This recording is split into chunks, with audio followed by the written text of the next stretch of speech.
Chers frères et sœurs, le Christ a pris sur lui le joug de la loi, puisqu'il l'a parfaitement accompli, et qu'il est mort pour la loi, et par elle. C'est même ainsi qu'il a délivré de la loi ceux qui désiraient recevoir de lui la vie.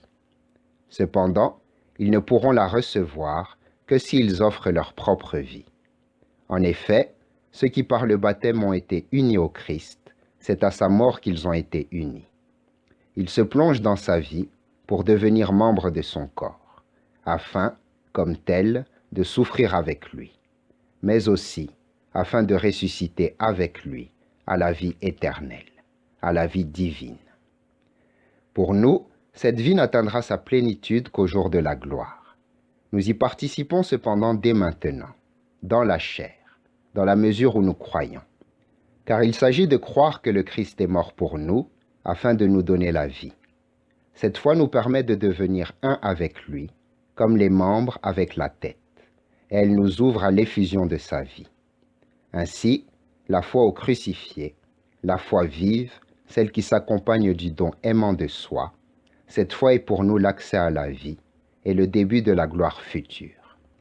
C'est pourquoi la croix est notre unique titre de fierté. Comme il est dit, « Pour moi, que la croix de notre Seigneur Jésus-Christ reste ma seule fierté.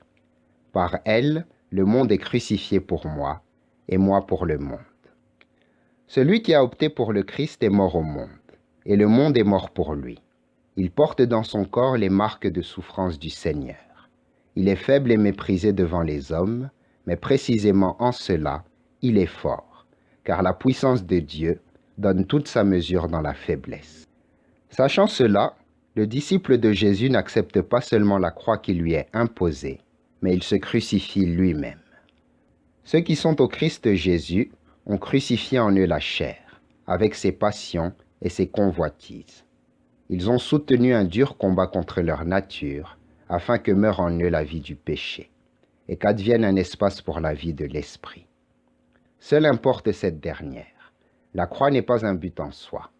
Elle élève et elle dirige le regard vers le haut. Cependant, elle n'est pas seulement un signe.